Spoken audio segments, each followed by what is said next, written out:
Salut, et bienvenue. Aujourd'hui comme tous les jours, nous sommes ici présents, avec une nouvelle histoire. Merci d'avoir cliqué et surtout bonne écoute. Je n'aurais jamais imaginé que je me retrouverais dans une telle situation. Mon mari, David, et moi étions autrefois si heureux ensemble. Nous rions jusqu'à en avoir mal au ventre, partagions nos rêves d'avenir et bâtissions une vie remplie d'amour et de complicité. Je me souviens de notre première rencontre, c'était comme de la magie. Nous restions éveillés tard, à parler de nos espoirs, de nos films préférés et même de ce que pourraient être nos futurs enfants. Mais aujourd'hui, tout a changé. C'est comme si un nuage sombre avait obscurci notre bonheur. David est devenu distant, presque méconnaissable. Il parle maintenant de divorce, m'accusant d'être trop excité. Ces mots m'ont frappé en plein cœur. J'étais blessée, désemparée. Je voulais lui dire que mes élans d'affection ne sont pas de ma faute. C'est après notre mariage, après avoir connu les joies d'une intimité plus profonde, que j'ai ressenti ce besoin de proximité. Pour moi, l'amour est censé renforcer les liens, et non les briser. Je pensais que c'était normal de vouloir être proche, de partager cette flamme avec lui.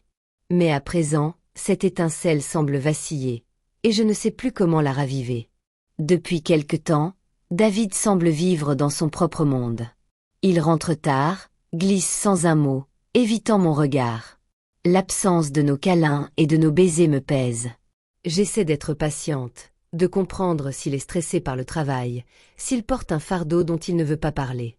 Mais chaque tentative de rapprochement se heurte à un mur de froideur. Quand il m'a dit que je lui en demandais trop, j'ai ressenti cette phrase comme un coup de couteau. J'ai laissé de l'espace, pensant qu'il reviendrait vers moi. Mais plus j'attendais, plus je me sentais seule, piégée dans un labyrinthe sans issue. J'aurais voulu lui crier « David, tu ne vois pas à quel point je t'aime ?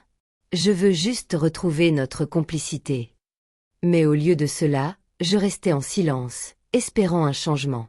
Un soir, j'ai voulu tenter quelque chose. J'ai enfilé ma plus belle tenue, celle qu'il aimait autrefois. Je me suis maquillée, parfumée, espérant que cela raviverait ses souvenirs. Lorsque David est rentré, mon cœur battait la chamade. Mais il est passé devant moi sans un regard, sans un mot. Quand j'ai osé lui demander pourquoi il m'évitait, il a lâché. « Tu sembles vouloir du sexe tout le temps, c'est trop. » Ces paroles ont résonné en moi comme un coup de tonnerre. J'étais abasourdie. Est-ce si mal de vouloir partager cette intimité avec la personne que j'aime ? Et puis, les doutes ont commencé à s'insinuer. J'avais remarqué des choses, des indices. Des messages tard le soir, des réponses évasives sur sa journée, une odeur étrangère sur ses vêtements. J'ai même fini par me demander s'il ne voyait pas quelqu'un d'autre. Mais je me sentais impuissante, incapable de trouver les mots pour lui en parler sans peur de découvrir la vérité. Je ne savais plus quoi faire, jusqu'au jour où, dans un moment de faiblesse, j'ai appelé un électricien que je connaissais bien pour réparer une chose insignifiante dans la maison. Peut-être, juste peut-être, aurais-je pu ressentir à nouveau cette sensation d'être désirée, admirée. Lorsque l'électricien est arrivé, j'ai pris une profonde inspiration et l'ai accueilli avec un sourire. J'avais besoin d'une lueur d'affection, d'attention, et même si cela me semblait mal, une partie de moi ne pouvait résister. À chaque regard échangé, à chaque sourire, je sentais une étincelle. Il semblait comprendre ce que je vivais, et cela m'a donné l'impression d'exister à nouveau, d'être vue et entendue. Tandis que nos échanges devenaient plus complices, une question restait en suspens. Serais-je prête à aller plus loin ?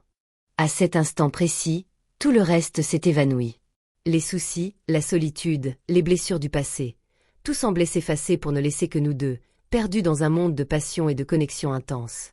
Je me suis laissé emporter, chaque sensation se déployant dans l'instant, alors que nous découvrions ensemble ce nouvel univers. « Ne t'arrête pas », murmurai-je, à peine audible, mais rempli d'un désir qui venait du fond de moi.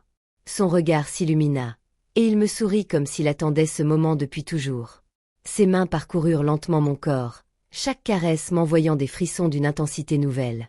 J'étais pleinement vivante, vibrant de chaque baiser, chaque contact, chaque souffle partagé. Autour de nous, le monde s'était effacé.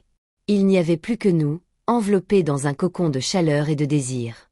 Je compris que c'était cela qui m'avait manqué, ce sentiment de connexion, si profond qu'il dépassait le physique. Je voulais plonger dans cette magie, guidée par cette alchimie nouvelle. J'avais perdu la notion du temps, totalement immergé dans le plaisir partagé, un plaisir qui semblait réparer des fragments de moi que j'avais cru perdus. Lorsque tout s'acheva, un bonheur tranquille m'envahit. J'étais là, le cœur battant, le sourire aux lèvres, consciente d'avoir touché quelque chose de vrai. Mais alors que l'excitation retombait et que la lueur de l'aube s'annonçait, une autre sensation émergea en moi. Ce désir ardent n'était pas assouvi, il brûlait encore, puissant et tenace. Le matin suivant, alors que la lumière se faufilait dans la pièce, mon corps se souvenait de chaque instant, frémissant encore du souvenir de cette étreinte. Chaque pensée ramenait à lui, à cette connexion que j'avais enfin trouvée. Était-ce une simple excitation passagère? Ou bien n'avais-je réveillé en moi un besoin qui ne pourrait plus être ignoré? J'essayais de m'occuper, de chasser ces pensées. Mais rien n'y faisait, ce feu en moi ne demandait qu'à être nourri. Finalement, j'ai compris qu'il fallait que je sois honnête, pour moi et pour nous. J'ai pris une profonde inspiration et j'ai abordé ce sujet avec David. Mon cœur battait fort. Je savais que cela ne serait pas facile, mais il fallait qu'il comprenne ce qui m'habitait désormais. David, j'ai beaucoup réfléchi à nous, ai-je commencé, plongeant mes yeux dans les siens. Il m'écoutait, son regard mêlant curiosité et appréhension. Si tu sens que je suis trop exigeante, que mes besoins dépassent ce que tu peux offrir, alors il faudra peut-être que je cherche une solution ailleurs. J'ai besoin de me sentir désirée, aimée, vivante. Son expression trahissait la surprise, un peu d'incrédulité aussi. Tu es sérieuse? Demanda-t-il, la voix hésitante. Je hochai la tête, me sentant à la fois vulnérable et déterminée. Je ne veux pas te blesser, mais j'ai besoin de cette connexion. Mon corps et mon cœur en ont besoin. Il resta silencieux, les yeux dans le vague, avant de murmurer, comme si le poids de mes mots lui apparaissait enfin.